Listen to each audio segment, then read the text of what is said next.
Alright, welcome guys to Matthew's Shed Shop.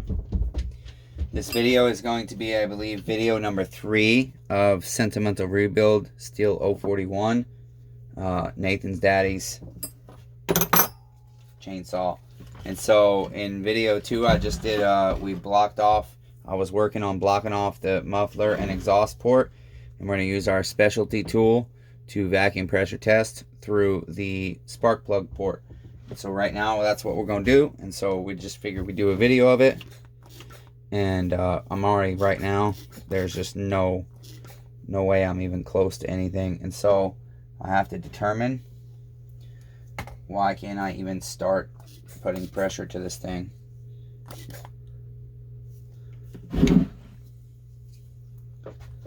So we automatically want to think, did we do something wrong? I always look at what I've attached as a block off first. I did not tighten these excessively tight. I never do. I start loose and then I tighten as I go on the test, if necessary. So we will tighten everything a little more. Get our rubbers a little more snug. I don't believe that's the cause. Oh, but that muffler bolt actually was way looser than I thought it would have been. That dog has been going crazy tonight.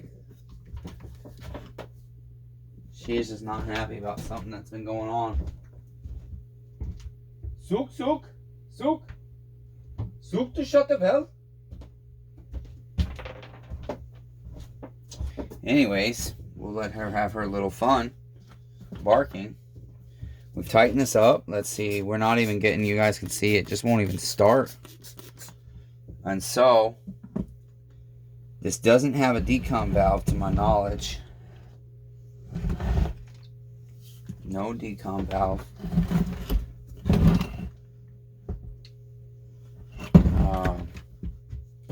We will go ahead and tighten this a little more, even though it's got an O-ring on it and shouldn't need it.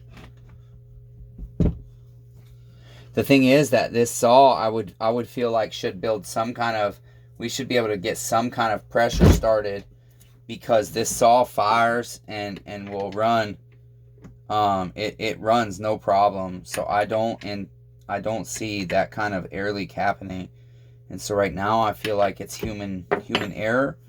I just don't have something tight enough.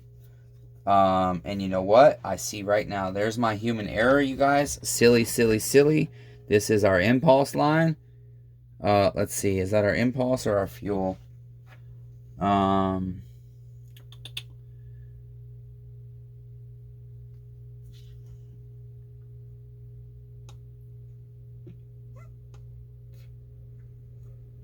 Okay, that I believe is going to be... this is not a model I'm super familiar with, you guys. That's why I'm really taking my time. Because this saw is important to this guy. And so, even though it runs and everything, we're still going to do a vacuum pressure test. And then we're going to take it apart. And then we're going to check our ring gap and everything else. And then when we put it back together, we'll vacuum pressure test it again. But we're just trying to go through and analyze everything that's going on with this saw. And since we're completely tearing it down and cleaning it up for him, that should help. That's much better.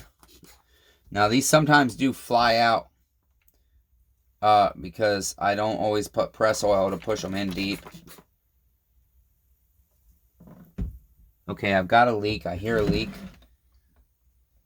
Everything is so close together on this. He did mention... Oh, I can already see... There we go. Look at that, you guys. Just the oil that's there and the oil that's down in the motor. Just crankshaft seal. That could make it bog in wood. Right there. And so, there you go, Nathan. We have to replace your crankshaft seal on the crank side. And we might as well do the other side too, because I bet it's probably leaking. But that's the easiest detection I've ever done, honestly. I've never had the mess that's on the saw illuminate where the problem is. And so here, you guys can use soapy water to detect that, or you can do what STIHL says to do in service manuals, and that is they say to put oil around it, and if there's air going into the oil, watch, the oil will get full of bubbles. There's so much air leaking. I cannot believe this saw ran with that, Matt. See, that's the thing, you guys. This saw is running. Go buy you a used chainsaw. You fire it up at the person's house. It runs, it idles. It'll sit there and idle while you have a 30-minute negotiation. But he puts it to wood and it bogs. And why? Because you can't get your fuel air mixture right when you've got a massive air leak. That is a massive air leak. And so, that being said, now we know we got to replace crankshaft seals. That's going to be it for this video. We're going to keep it short. That is the vacuum pressure test on the Sentimental STIHL 041 FARMBOSS rebuild for Nathan.